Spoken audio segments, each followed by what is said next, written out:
नमस्कार दोस्तों, आप सभी का हमारे YouTube चैनल NK एजुकेशन पर स्वागत है। तो चलिए दोस्तों, आज हम पढ़ते हैं फ्यूचर टेंस के बारे में। तो फ्यूचर टेंस आखिर है क्या? फ्यूचर टेंस काल का ऐसा प्रकार है जिससे हमें किसी कार्य के भविष्य में होने की संभावना ज्ञात होती है, उसे फ्यूचर टेंस कहा जाता है। अब इसका सबसे पहला प्रकार जो है वो है फ्यूचर सिंपल टेंस। टेंस के इस प्रकार से किसी कार्य का भविष्य में आदतन रूप से होने का ज्ञान होता है। इसकी पहचान है गा, गे, गी, और इसकी जो हेल्पिंग वर्ब है वो है शैल और विल। शैल का यूज़ जो है वो फर्स्ट पर्सन के साथ होता है, लेकिन कभी कभी ही होता है, जबकि विल का use first person, second person और थर्ड पर्सन सभी के साथ होता है और इसका प्रयोग ज़्यादातर किया जाता है। इसीलिए हम देखते हैं कि ज़्यादातर सेंटेंस में विल का ही यूज़ हमें देखने को मिलता है। इसके बाद हम देखते हैं इस टेंस का स्ट्रक्चर क्या है। तो स्ट्रक्चर देख लेते हैं दोस्तों। अफर्मेटिव का स्ट्रक्चर होता है subject plus shall will plus main verb की first form plus object. Negative का जो स्ट्रक्चर है उसमें सबसे पहले सब्जेक्ट, उसके बाद शैल will plus not plus main verb की फर्स्ट फॉर्म प्लस ऑब्जेक्ट लग जाता है। इसके बाद देखते हैं इसका इंटरोगेटिव का स्ट्रक्चर। तो shall will plus subject plus main verb की first form plus object, last में क्वेश्चन मार्क लग जाएगा। इसके बाद इसका इंटरोगेटिव प्लस नेगेटिव का स्ट्रक्चर देखते हैं। तो इसमें shall will plus subject plus not plus main verb की फर्स्ट फॉर्म प्लस ऑब्जेक्ट का प्रयोग किया जाता है। अब देख लेते हैं इसका एक एग्जाम्पल। तो एग्जाम्पल लेते हैं हम सबसे पहले अफर्मेटिव वाला। आई विल रीड बुक, मैं पुस्तक पढ़ता हूँ। इसका नेगेटिव बनेगा आई विल नॉट रीड बुक, मैं पुस्तक नहीं पढ़ता हूँ। इंटरोगेटिव बनेगा विल आई रीड बुक, क्या मैं पुस्तक पढ़ता हूँ। अब देख लेते हैं इसका इंटरोगेटिव प्लस नेगेटिव कैसे बनता है। Will I not read book, क्या मैं पुस्तक नहीं पढ़ता हूँ। तो इस तरह से देखते हैं दोस्तों, इसका एक एग्जाम्पल हमने देखा। इसके बाद हम कुछ एक्सरसाइज आपके लिए छोड़ जा रहे हैं जिसको आप घर पर ही पूर्ण कीजिएगा। पहला है Ram will learn English, Ram अंग्रेजी सीखेगा। दूसरा है birds will fly in the sky, पक्षी आकाश में उड़ेंगे। थर्ड है Rohan will fly kite, Rohan पतंग उड़ाएगा। चौथा जो इसका एग्जाम्पल है वो है I will go to school, मैं स्कूल जाऊंगा। अगला है इट विल रेन टुमारो, कल वर्षा होगी। तो देख लिया दोस्तों, इसी के साथ ये टेंस होता है, टेंस का ये प्रकार होता है समाप्त। अब हम अगला टेंस का प्रकार लेते हैं जिसको कहते हैं फ्यूचर कंटिन्यूअस टेंस।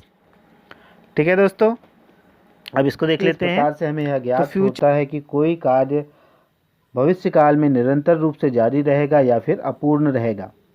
इस टेंस की पहचान है रहे होंगे, रहा होगा, रही होगी।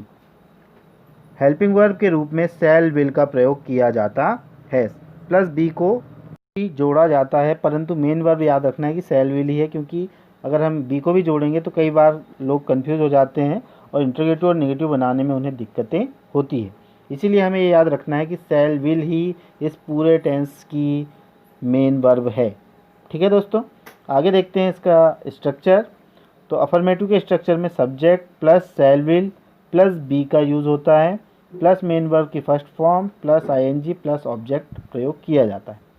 नेगेटिव के स्ट्रक्चर की बात करते हैं तो subject plus shall will plus not plus be plus main verb की first form plus ING plus object का प्रयोग किया जाता है। अब इसका जो इंटरोगेटिव का स्ट्रक्चर है उसे ध्यान से देखिए। शैल विल को सब्जेक्ट के पहले लिखा जाता है, उसके बाद आता है हमारा सब्जेक्ट, सब्जेक्ट के बाद हमारा बी जुड़ता है, बी के बाद हमारा मेन वर्ब की फर्स्ट फॉर्म प्लस आईएनजी, उसके बाद ऑब्जेक्ट का प्रयोग होता है और लास्ट में क्वेश्चन मार्क लगा देते हैं। इसी तरह इंटरोगेटिव प्लस नेगेटिव में हम शैल विल का प्रयोग सब्जेक्ट के पहले करते हैं, सब्जेक्ट के बाद डायरेक्ट हम नॉट का यूज़ करते हैं, प्लस बी का प्रयोग किया जाता है, उसके बाद आता है मेन वर्ब की first form plus ING plus object और लास्ट में लगता है हमारा क्वेश्चन मार्क। तो चलिए एक एग्जाम्पल के माध्यम से इसे समझने का प्रयास करते हैं। अब अफर्मेटिव का इसका सेंटेंस है, birds will be flying in the sky, पक्षी आकाश में उड़ रहे होंगे। इसका नेगेटिव बनेगा, birds will not be flying in the sky, पक्षी आकाश में नहीं उड़ रहे होंगे। अब देखते हैं इसका इंटीग्रेटिव क्या बनता है, will birds be flying in the sky, question mark लगेगा, क्या पक्षी आकाश में उड़ रहे होंगे। अब इसके बाद देख लेते हैं इसका integrative plus negative, will birds not be flying in the sky, क्या पक्षी आकाश में नहीं उड़ रहे होंगे। तो चलिए दोस्तों आगे इसकी एक एक्सरसाइज है जो आपके लिए हम छोड़ जाते हैं, उनको देखिए और घर पे सॉल्व करने का प्रयास कीजिएगा। तो इसके कुछ सेंटेंस है जैसे कि I will be reading book, मैं पुस्तक पढ़ रहा होऊंगा। Ram will be cutting fruit, Ram फल काट रहा होगा। We will be swimming in the pond, हम तालाब में तैर रहे होंगे। They will be making tea, वे चाय बना रहे होंगे। Geeta will be going school, Geeta school जा रही होगी।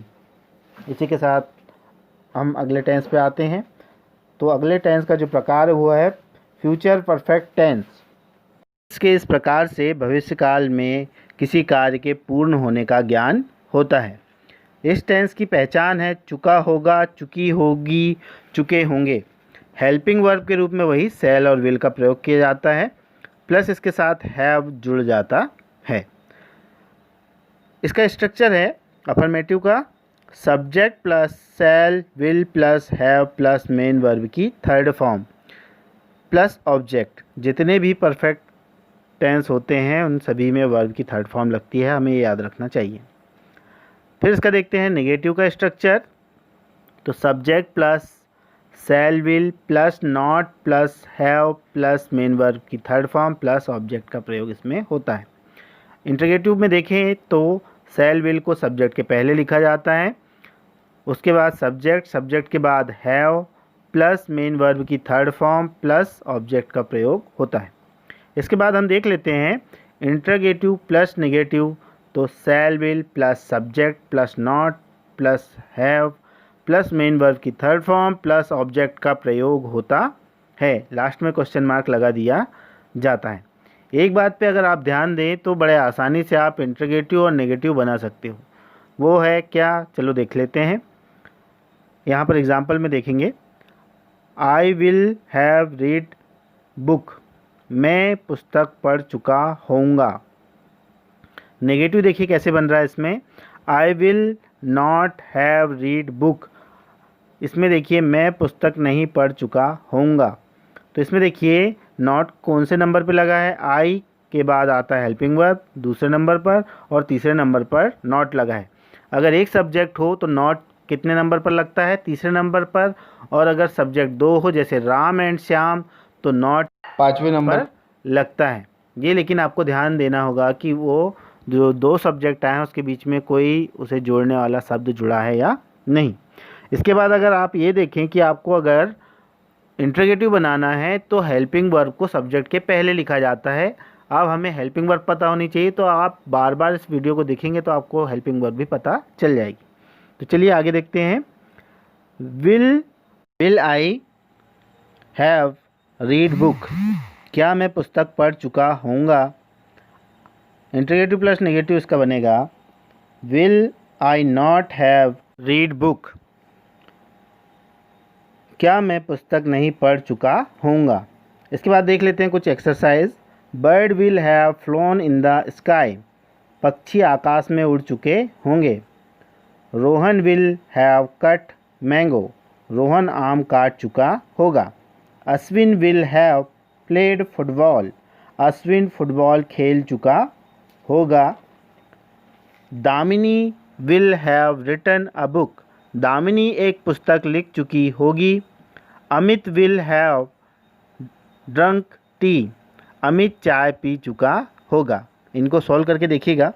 इसके बाद देखते हैं टेंस का अगला प्रकार जो है future perfect continuous tense. Tense के इस प्रकार से किसी कार्य का भविष्य में पूर्ण होने के बावजूद निरंतर जारी रहने की संभावना व्यक्त की जाती है। इस टेंस की पहचान है से रहा होगा, से रही होगी, से रहे होंगे। हेल्पिंग वर्ब में जैसे हमने पहले देखा शैल विल का ही यूज़ होता है, प्लस हैव बीन इसमें जुड़ जाता है। चलिए अब स्ट्रक्चर की बात कर लेते हैं। तो स्ट्रक्चर में सबसे पहले अफर्मेटिव का structure, subject plus shall will plus have been का यूज़ होगा। उसके बाद आएगा प्लस मेन वर्ब की फर्स्ट फॉर्म, प्लस उसमें आईएनजी जुड़ेगा, plus object since for plus time लगता है। इसके बाद नेगेटिव की बात करें तो subject shall will plus not plus have plus been plus main verb की फर्स्ट फॉर्म, उसमें आईएनजी जुड़ा, plus object plus since oblique for plus time और लास्ट में फुल स्टॉप। इसके बाद देखते हैं इसका इंटरोगेटिव का स्ट्रक्चर। तो shall will plus subject plus have been plus main verb की first form plus ING plus object plus since oblique for plus time question mark लगेगा। इसके बाद देखते हैं इंटरोगेटिव प्लस नेगेटिव। तो shall will plus subject plus not plus have been plus main verb की first form plus ING plus object plus since oblique for plus time और last में question mark. तो चलिए कि एग्जाम्पल के माध्यम से समझने का प्रयास करते हैं। I will have been reading this book since morning. इस बुक को सुबह से पढ़ रहा हूँ। अब इसका देखते हैं negative. I will not have been reading this book since morning. तो इसका बनेगा मैं इस बुक को सुबह से नहीं पढ़ रहा हूँ। अब इसका इंटरोगेटिव बनता है will I have been reading this book since morning. क्या मैं इस बुक को सुबह से नहीं पढ़ रहा हूँ। अब आगे बनता है इसका इंटरोगेटिव प्लस नेगेटिव। तो बनेगा will I not have been reading this book since morning. क्या मैं इस बुक को सुबह से नहीं पढ़ रहा हूँ। तो इस प्रकार हमारे एग्जाम्पल होते हैं समाप्त। कुछ एक्सरसाइज आपके लिए अंत में छोड़कर जा रहे हैं, इसे हल करने का प्रयास कीजिएगा और हमें कमेंट करके ज़रूर बताइएगा कि ये वीडियो आपको कैसा लगा। इसी के साथ टेंस की ये जो यूनिट है इसको 3 भागों में हमने बनाया और ये अब समाप्त होती है। दोस्तों आपसे एक ही आशा है कि आप इस वीडियो को शेयर करेंगे, लाइक करेंगे और बेल आइकॉन दबाना ना भूलें ताकि आपको हमारे नए वीडियो का नोटिफिकेशन टाइम पर मिलता है।